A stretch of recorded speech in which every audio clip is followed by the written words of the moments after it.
जय हिंद। आज अपन पढ़ेंगे नियोनेटल रेसिस्टेशन प्रोग्राम। तो इसको शॉर्ट फॉर्म में एनआरपी बोलते हैं और किस प्रकार इसको अप्लाई करते हैं वो सारा कुछ देखते हैं। तो चलिए स्टार्ट करते हैं। फिर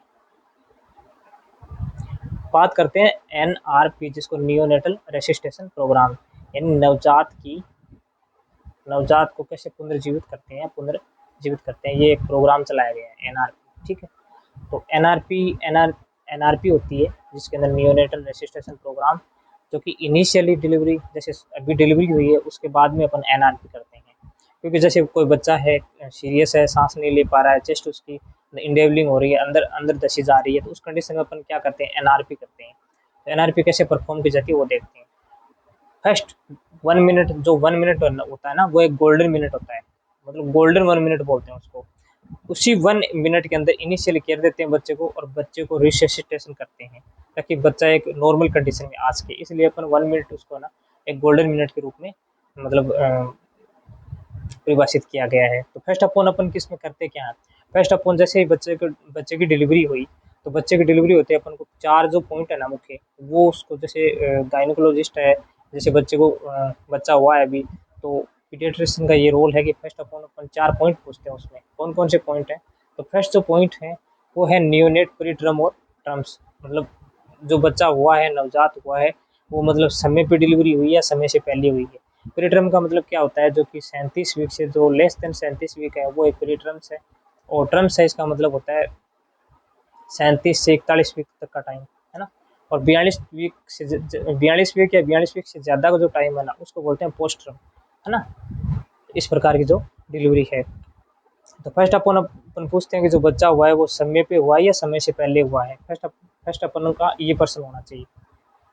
कारण क्या है इसका, अगर मान लो जो समय पे नहीं हुआ, प्री ट्रम्स है, तो उसके लिए अपन मान लो सांस में दिक्कत है, तो प्री ट्रम्स है, तो उसके लिए अपन सीपीएफ है या नियोपक है वो मशीन लगानी है, तो उसका पता मतलब अपन को चल जाएगा, प्री ट्रम है तो है ना। तो इस प्रकार ये रहेगा। ठीक है।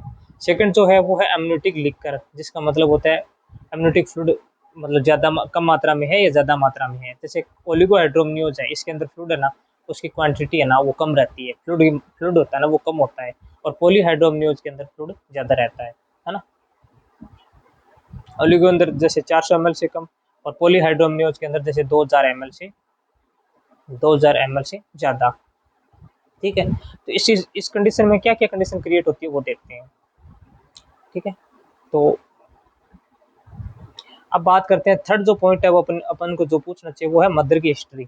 मदर की हिस्ट्री का मतलब मदर की किसी प्रकार की जो कोई बीमारी तो नहीं है, जैसे प्रीक्लेम्सिया की कंडीशन है ना, प्रीक्लेम्सिया या इक्लेम्सिया जिसके अंदर बीपी इंक्रीज हो गई है, ओलिगोयूरिया है ना, इस प्रकार की कोई कंडीशन तो नहीं है, कमेड़े तो नहीं आ रखे हैं इस प्रकार के ना, कन्वर्जन नहीं आ रहे, उसमें अपन MgSO4 देते हैं, मैग्नीशियम सल्फेट, है ना।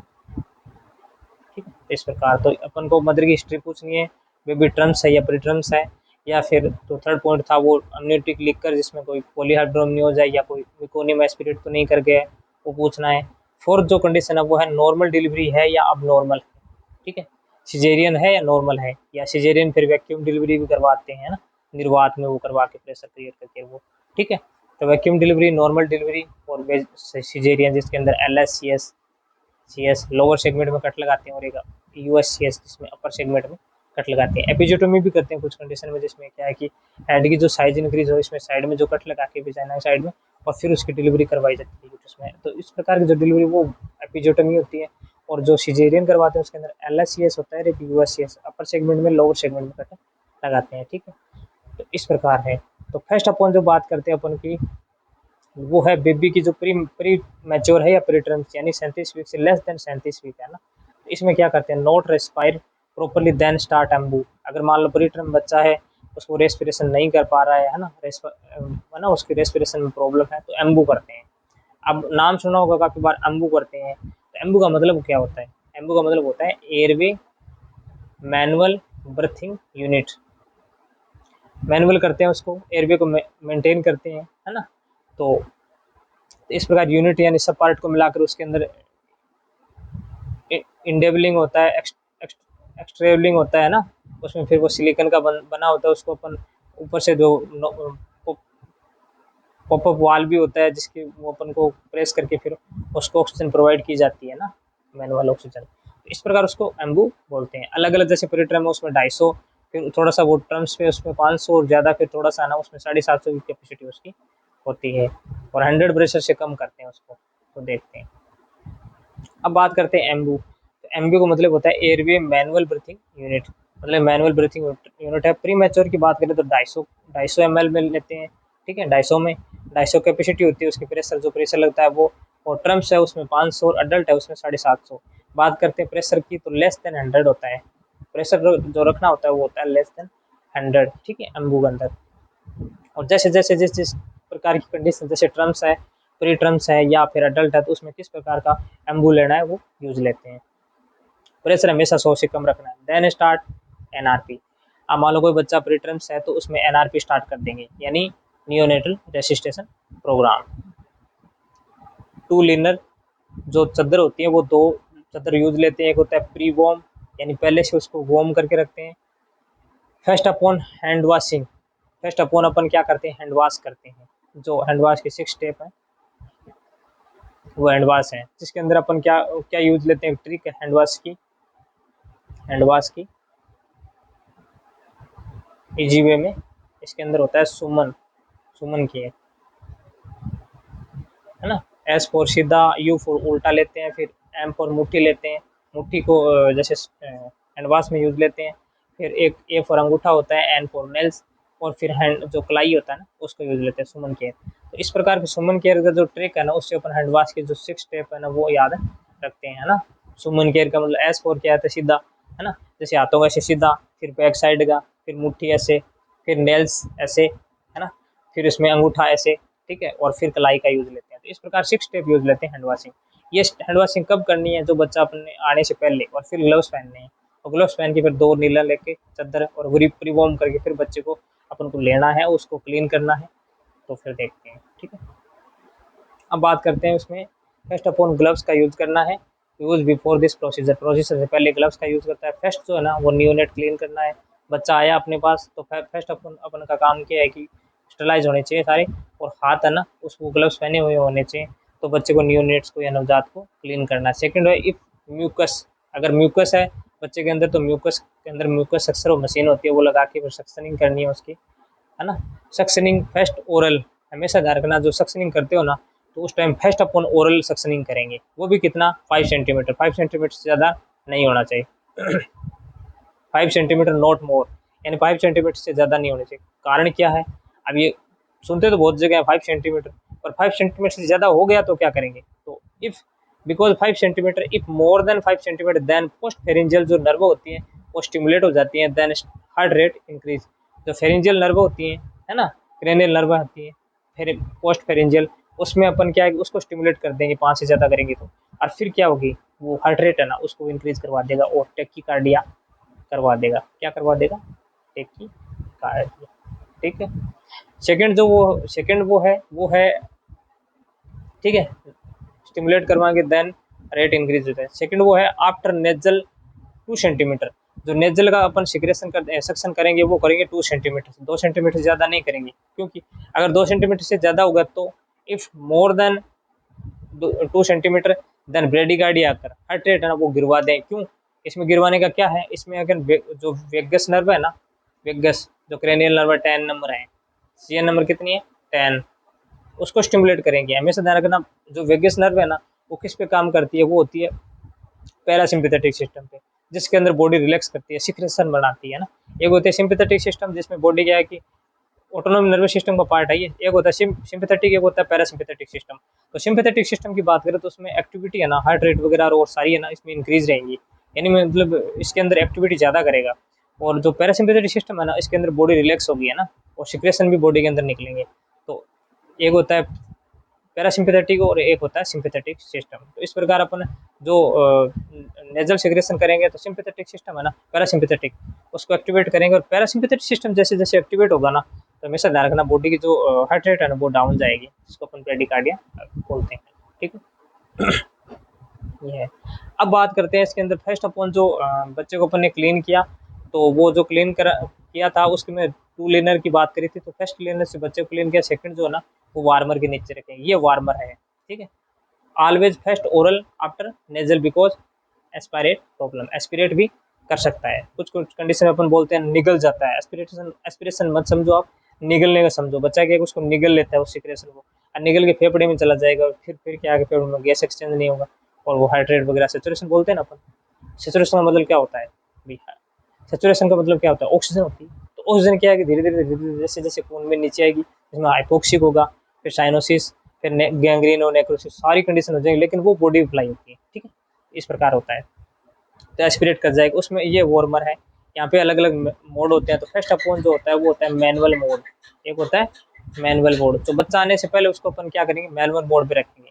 और जो बाद में रखेंगे वो होगा सर्वो मोड, सर्वो। ठीक है, सर्वो या ऑटोमेटिक बोल सकते हैं। ये क्या करेगा, ये बच्चे की जो बॉडी है ना उसका टेम्परेचर सेंस करेगा, और जैसे जैसे बॉडी का टेम्परेचर सेंस करेगा ना वैसे वैसे इंक्रीज होगा, और एक एक एक पॉइंट पे वो जाके दोनों सेम हो जाएंगे ना, बॉडी को मतलब सेंस करता रहेगा। जिसमें क्या है कि अपन बॉडी जो टेम्परेचर प्रोब वो हट जाएगा ना, उसमें टी टी की आवाज़ आने लगेगी, है ना। इस प्रकार ये प्रोब का, ये रेडिएंट वार्मर का, रेडिएंट वार्मर, रेडिएंट का मतलब होता है गर्म करना, और वार्म मतलब गर्म, रेडिएंट वार्मर, है ना, रेड जैसा, है ना। तो इस प्रकार इसका नाम होता है रेडिएंट वार्मर। और इसमें अपन बच्चे को, ये क्रेडल बोलते हैं नीचे वाला, इसमें अपन बच्चे को रखते हैं और फिर ऊपर से टेम्परेचर देते हैं, ताकि बच्चे का जो हाइपोथर्मिया कंडीशन ना हो, है ना, टेम्परेचर मेंटेन रहे, इस प्रकार। अब बात करते हैं इसमें जो टेक्निक अपनाते हैं उसको बोलते हैं WDS WDS-PS। WDS-PS का मतलब क्या होता है, फर्स्ट अपन वार्मर यूज लेंगे। कौन सा मोड, मैनुअल मोड। आफ्टर अपन क्या मोड लेंगे, वो होगा सर्वो मोड या ऑटोमेटिक मोड। सेकंड अपन ड्राई करेंगे बच्चे को, ठीक है, सूखा रखेंगे या उसको कपड़े से उसको साफ करेंगे, जो परिलीन है उससे नियोनेट्स को। फिर थर्ड है वो करेंगे स्टिमुलेट, स्टिमुलेट करेंगे बच्चे को, है ना। स्टिमुलेट करने के, स्टिमुलेट में ये नहीं है कि उसकी मतलब हथेली के अंदर चिमटी मारनी है, नो, ये गलत है प्रोसीजर। स्टिमुलेट करने के जो बैक है ना उसको रब करेंगे, हल्का हल्का मसाज से करेंगे, ताकि उसको स्टिमुलेशन मिल सके। अपन जो चिमटी मार दें, अब अपन देखते हैं किसी रेस्पिरेशन कम है तो मतलब सेचुरेशन कम है तो उसको अपन चिमटी मारते हैं ना, पाँव की जो हथेली होती है उस पर ये अपनी प्रोसीजर कहलाता है। उसको स्टिमुलेट करता है, बैक साइड से रब करना है, मतलब स्टिमुलेट देना है, ताकि उसकी जो सेचुरेशन ना वो बढ़ सके। थर्ड जो पी का मतलब होता है पोजीशन, पोजीशन उसको शिफ्टिंग पोजीशन देंगे, है ना। शिफ्टिंग पोजीशन, हेड को थोड़ा सा एलिवेट करके उसमें देखते हैं। Use warmer always before reach baby. Warmer का यूज कब करना है, बेबी पहुंचने से पहले, है ना। सारे कमरे के जो खिड़की वगैरह ना वो सारे बंद कर देने हैं, और फिर वार्मर को ऑन करना है, मैनुअल मोड पे रखना है, बच्चे को ड्राई करना है, फिर उसको पहले वार्मर यूज करना है, फिर ड्राई करना है, फिर उसको पोजीशन देना है ना। फिर उसको फिर उसको एक कंबल से उसको क्लीन करके फिर उसको देखेंगे। अगर रेस्पिरेशन में प्रॉब्लम है तो फिर उसको NRP स्टार्ट करेंगे, जिसके अंदर एम्बू करेंगे, है ना। इनिशियल केयर में 30 से 40 सेकंड तक अपने उसको एम्बू करते हैं, और फिर एम्बू करके फिर देखते हैं कि उसकी चेस्ट राइज हो रही है, तो उसमें जो मदर है ना उसके वूम्ब जो एब्डोमेन है ना, वूम्ब नहीं एब्डोमेन पर रख देंगे। अगर वो चेस्ट राइज नहीं हो रही है ना, रेस्पिरेट स्पॉन्टेनियस रेस्पिरेट नहीं कर पा रहा है, तो फिर अपन उसको क्या कि वापस उसको कंटिन्यू इनिशियली केयर देंगे। तो ये है। तो मैनुअल मोड पे रखेंगे, आफ्टर कम नियोनेट सर्वो मोड। ठीक है, इंस्ट्रूमेंट की बात करें, कौन कौन से NRP के अंदर इंस्ट्रूमेंट लेते हैं, मतलब कौन कौन से ऐसे मतलब इंस्ट्रूमेंट हैं जो NRP में यूज रहता है। ट्रॉली होती है, उसमें एक होता है एम्बू, जिसको मैंने बताया airway manual breathing unit. Second है मास्क, किस प्रकार का मास्क है, जैसे नॉन रिबर्थर है या बर्थर है, वो मास्क है ना ओजन। फिर लैरिंगोस्कोप, लैरिंगोस्कोप क्यों बोलते हैं उसको, इसके अंदर क्या है, लैरिंग्स, लैरिंग्स क्या है, वो कॉर्ड, वोकल कॉर्ड, उसको स्कोप करते हैं, उसको विजुअलाइज करते हैं, उसको देखते हैं, इसीलिए उसको लैरिंगोस्कोप बोलते हैं। ठीक है, बात करते हैं इंजेक्शन की, जिसके अंदर एड्रेनलिन देते हैं, एड्रेनलिन रखते हैं NRP के अंदर, वो 1:9 में रखते हैं, है ना। 1 ml एड्रेनलिन लिया तो 9 ml उसके अंदर क्या मिलाएंगे, NS मिलाएंगे, फिर उसके उससे फिर 1 ml 0.1 ml एड्रेनलिन रहेंगे, है ना। 24 ओवर हो ना उसके लिए अलाउ हुई है, 24 घंटे के बाद उसको फेंक देना है। और वापस जो NRP स्टार्ट करते हैं अगले नेक्स्ट बच्चे की, तो उसमें क्या है कि अपन को उसमें 1:9 वाला एड्रेनलिन चाहिए, है ना। अब बात करते हैं जो फोर्थ जो इंस्ट्रूमेंट है वो है ET tube, endo tracheal tube, यानी ट्रेकिया के अंदर ट्यूब डालते हैं वो। 5 है वो है ग्लव्स। सेकेंड है फीडिंग ट्यूब या राइल ट्यूब बोलते हैं, ठीक है, राइल ट्यूब या फीड करवाने वाली ट्यूब। ठीक है, 7 है वो है सक्शन कैथेटर चाहिए। 8 नंबर है वो है चेस्ट लीड। 9 नंबर है वो विटामिन के किसके लिए, ब्लड के लिए, ब्लड रुके नहीं उसके लिए, ब्लड रुक जाए उसके लिए। 10 नंबर है वो ब्लेड, सर्जिकल ब्लेड आती है। 11 नंबर जिसके अंदर मैकगिल नीडल और सिल्वरमैन नीडल, नीडल भी नीडल नहीं ब्लेड, सर्जिकल और मेडिकल 2 ब्लेड आती है। फिर उसके बाद में कैनुला आएगा, इसमें 24 नंबर, 26 नंबर और 28 नंबर तक कैनुला आते हैं। 12 नंबर जो कि NS नॉर्मल लाइन। 13 नंबर में क्या आता है, सोडा बाइकार्बोनेट जिसके अंदर NaHCO3। अगर प्रोलॉन्ग्ड अपन को लंबे समय तक इनिशियल केयर देनी पड़ रही है तो उस कंडीशन में अपन क्या है कि इसमें सोडा बाइकार्बोनेट का यूज ले सकते हैं, ठीक है। पर आजकल उसका सोडा बाइकार्बोनेट का यूज कम लेते हैं। इफ चाइल्ड लिम्ब हैंग नियोनेटिस हाइपोक्सी, अगर अपने पास बच्चा आया कोई, है ना, तो उसमें बच्चे की अगर लिम्स लटकी हुई है, ऐसे हैंगिंग कर रही है ना, दोनों हाथ ऐसे नीचे लटके हुए, इसका मतलब हाइपोक्सिक है, उसके अंदर ऑक्सीजन की बहुत ज़्यादा कमी है, तो तुरंत अपन उसको NRP करना होगा, ठीक है। पर पहले पता होना चाहिए बच्चा प्रीटर्म है, टर्म है, या उसमें मतलब मदर की हिस्ट्री क्या है, बच्चा सिंगल हुआ है, डबल मतलब डिजाइगोटिक है, मोनोजाइगोटिक है, ट्विंस है या सिंगल है, किस प्रकार की। अगर ट्विंस है तो इसका मतलब 2 बच्चे हैं, तो उसको अपन क्या है कि 2 स्टाफ की जरूरत पड़ेगी असिस्ट करने के लिए, ठीक है। इस प्रकार की कंडीशन। अब बात करते हैं इनिशियल केयर की। इनिशियल केयर की बात करते हैं वार्मर, मॉनिटर और न्यूपप। तो वार्मर में तो मैंने बताया मैनुअल मोड रखते हैं, फिर बच्चा आने के बाद उसमें सर्वो मोड करते हैं, ठीक है। मॉनिटर में अपन उसको हार्ट रेट वगैरह और सैचुरेशन वगैरह आ रही है चेक करते रहते हैं, रेस्पिरेटर रेट, BP वगैरह ना।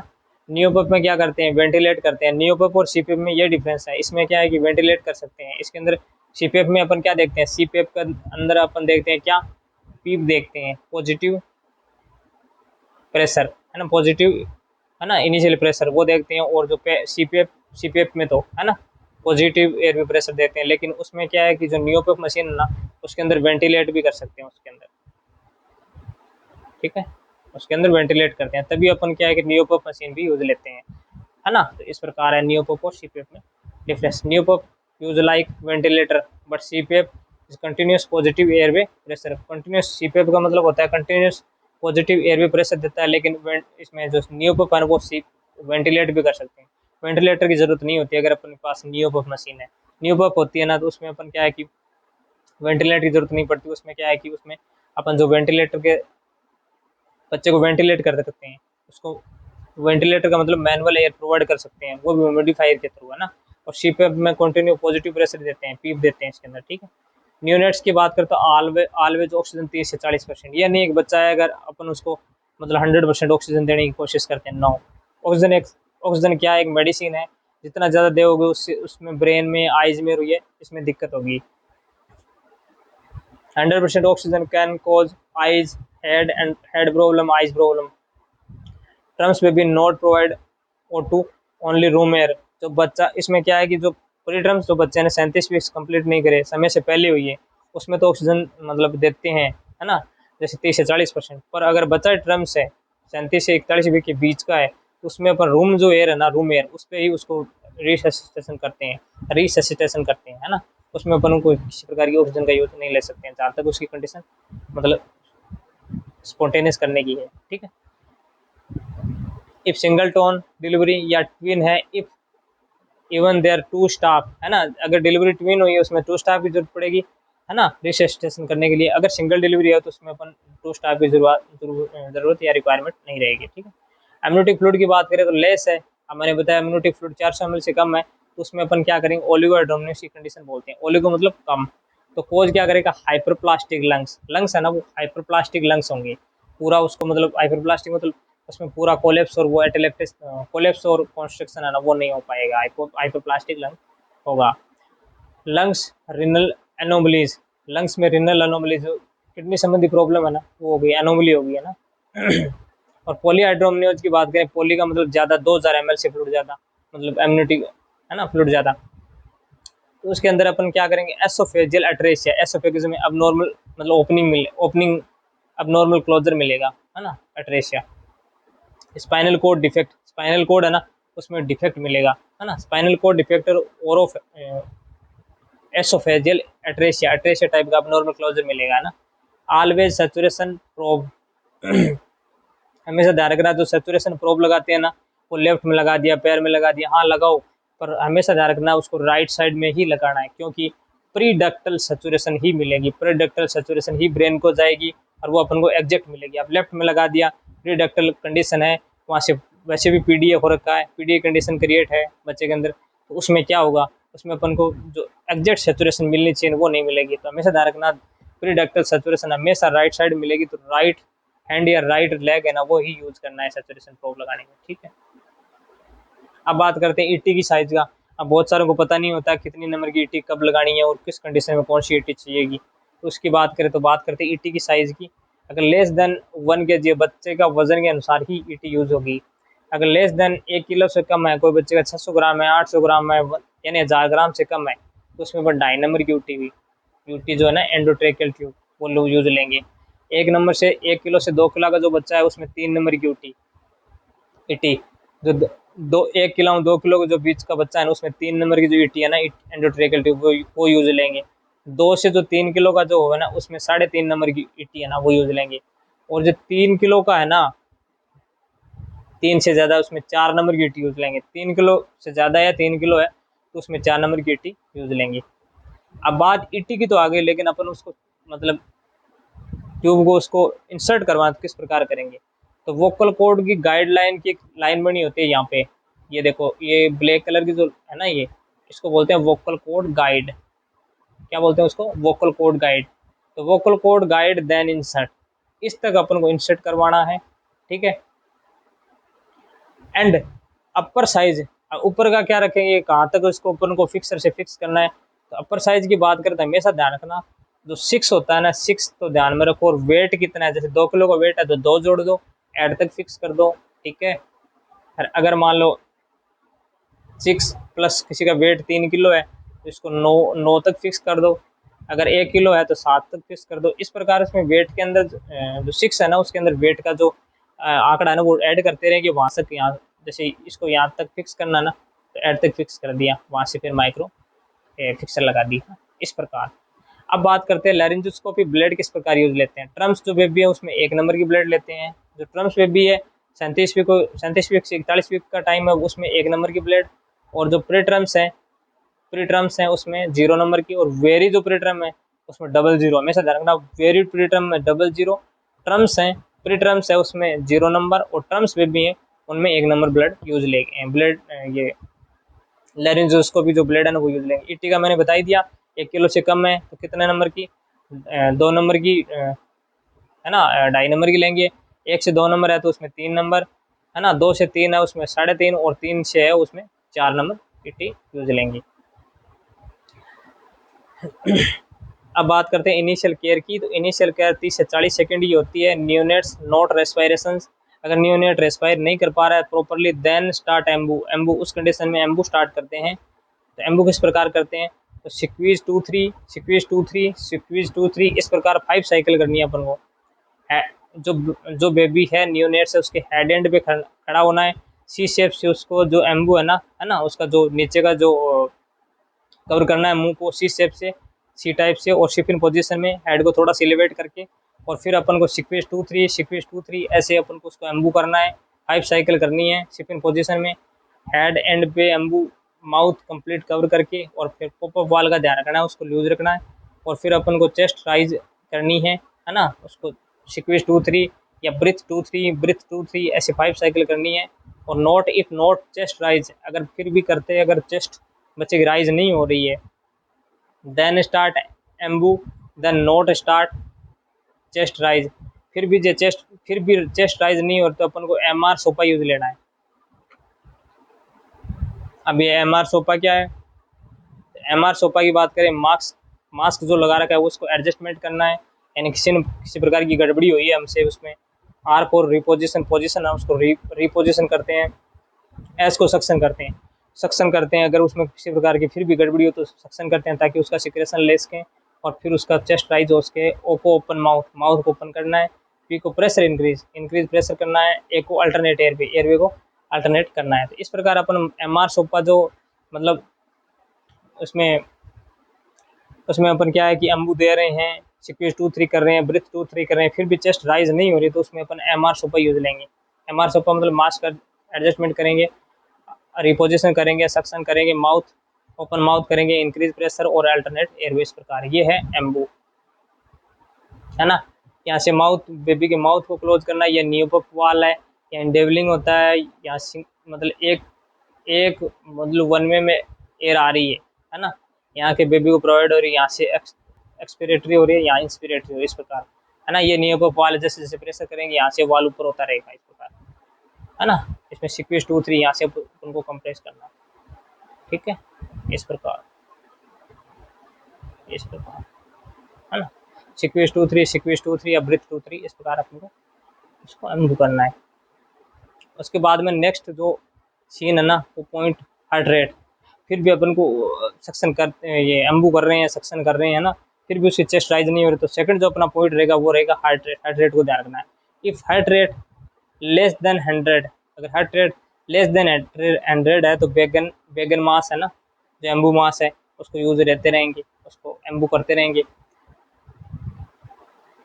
100 देन स्टॉप बेगन मास, अगर मोर देन 100 है, 100 से ज़्यादा है तो बेगन मास है ना उसको स्टॉप करेंगे, और उसको स्पॉन्टेनियस देख रहे हैं, स्पॉन्टेनियस बर्थ कर पा रहा है नहीं कर पा रहा है। अगर स्पॉन्टेनियस बर्थ कर पा रहा है तो जो बच्चा है उसको माँ के एब्डोमेन पे रखेंगे, है ना।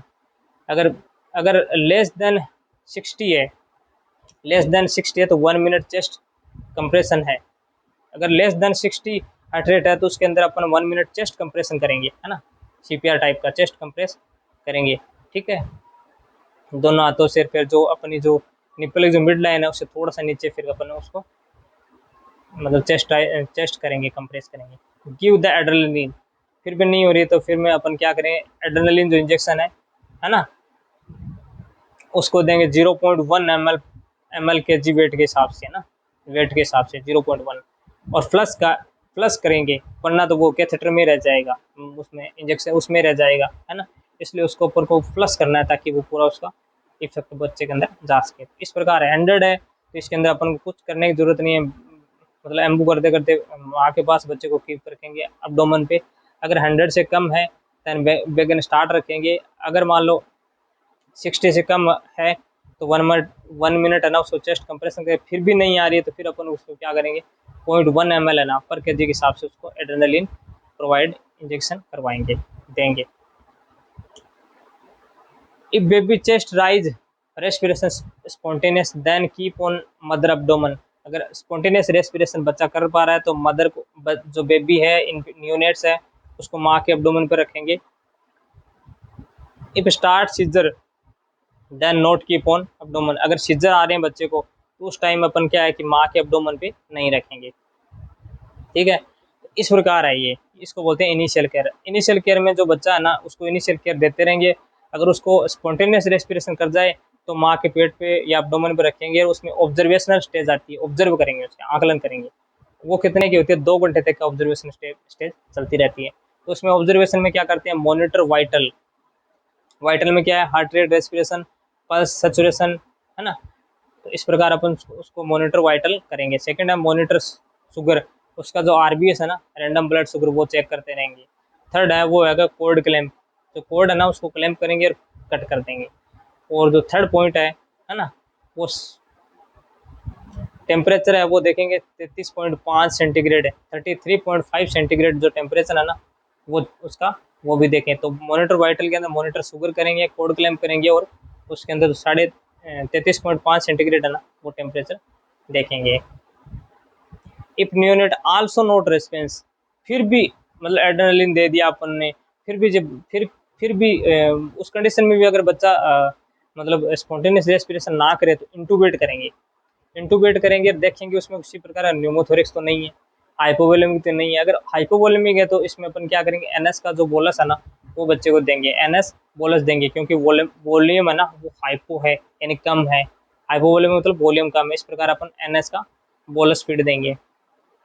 टेक ECG, कुछ कंडीशन में क्या है कि अपन के जो न्यू गाइडलाइन है ये रेसिस्टेशन की, उसमें क्या अपन को क्या करना होता है, टेक ECG लेना होता है। हार्ट चेक, अपनिया मतलब कुछ कंडीशन के लिए रेस्पिरेशन रोक लिया उसने तो वो हो गया अपनिया, अपन बोलते हैं ना अपनिया में चला गया। तो 15 से 20 सेकंड 10 से 15 सेकंड के लिए कुछ कंडीशन में 20 से ज़्यादा लेके आए, अपन कुछ में बता रहा हूँ 10 से 15 सेकंड के लिए वो बच्चा है कि अपनिया का मतलब होता है रेस्पिरेशन रोक लेते हैं। एंड गैस्पिंग मतलब हार्ट रेट कम चले जाते हैं। लेबर्ड ब्रीथिंग है ना, लेबर्ड ब्रीथिंग टाइप, निमोनिया टाइप का ना। देन CPAP स्टार्ट, उस कंडीशन में अपन क्या करता है, कंटिन्यूस पॉजिटिव एयर प्रेशर देना यानी CPAP लगाना है। सीपीएफ कैसे लगाते हैं, वो मशीन होती है और बच्चे को ना उसमें कैप लगा के फिर उसका अलग अलग जो नेजल प्रोब है ना, उस प्रकार से उसको 0 का 0 0 0 1 और इसमें इस प्रकार का यूज लेकर फिर उसको सीपीएफ देते हैं। ठीक है, ये है। ठीक है, इस प्रकार मैंने आज बताया कि एनआरपी किस प्रकार करते हैं। अगर बच्चा सिक है, प्री टर्म्स है, अगर सिंगल डिलीवरी है, माँ को कोई प्रॉब्लम प्रीक्लेम्सिया इक्लेम्सिया टाइप की, तो उस कंडीशन में अपन उसकी हिस्ट्री पूछेंगे। 4 पॉइंट तो फर्स्ट अपन को पूछना ही है ना, टाइम पे डिलीवरी हुई है नहीं हुई है, या अम्नियोटिक लिकर किस प्रकार का है, कोई मिकोनियम तो एस्पिरेट नहीं कर गया है, या फिर डिलीवरी मतलब सिजेरियन हुई है, नॉर्मल डिलीवरी हुई है। तो इस प्रकार अपन 4 पॉइंट अपन को पूछना है। और फिर उसकी मतलब अगर फिर भी कंडीशन बच्चे की कंडीशन रेस्पिरेशन प्रॉब्लम है तो अपन एनआरपी देंगे, है ना। तो एनआरपी में इनिशियल केयर और ऑब्जर्वेशनल केयर देते हैं। तो इनिशियल केयर में मैंने बताया कि 30 to 40 सेकंड देते हैं, रेस्पिरेशन रखते हैं 30 से 40 सेकंड, है ना। टर्म्स बेबी में रेस्पिरेशन ऑक्सीजन देने की जरूरत नहीं होती, रूम एयर पे भी उसको रिसस्टेशन करेंगे। प्री टर्म्स है या जो प्री टर्म है या प्री मैच्योर है ना, उनमें अपन इनिशियल केयर देंगे। उसमें एम्बू स्टार्ट करते हैं, पहले उसको क्लीन करते हैं, फिर टेम्परेचर जो रेडिएंट वार्मर है उसके अंदर टेम्परेचर सेट करते हैं, पहले मैनुअल मोड फिर सर्वो मोड पे, फिर बच्चे को ट्राई करते हैं, फिर उसको बच्चे को पहले वार्मर ऑन करके फिर बच्चे को ट्राई करते हैं। फिर उसके अंदर अपन क्या करते हैं, फिर उसको स्टिमुलेट करते हैं, पोजीशन देते हैं और इस प्रकार उसका करते हैं। फिर भी नहीं होता उसके अंदर इंटूबेट करते हैं, है ना, और फिर एड्रेनलिन वगैरह देते हैं, इंटूबेट करते हैं ना। इस प्रकार सीपीएफ लगाते हैं। तो इस प्रकार अपन बच्चे को क्या है कि मतलब एनआरपी के अंदर उसकी चेस्ट राइजिंग करते हैं ताकि उसको बच्चे को स्पॉन्टेनियस रेस्पिरेशन कर सकें। अगर वीडियो से कुछ भी सीखने को मिला हो तो वीडियो को लाइक शेयर करिएगा। अगर चैनल पर नए हो तो चैनल को सब्सक्राइब करिएगा। Thank you so much.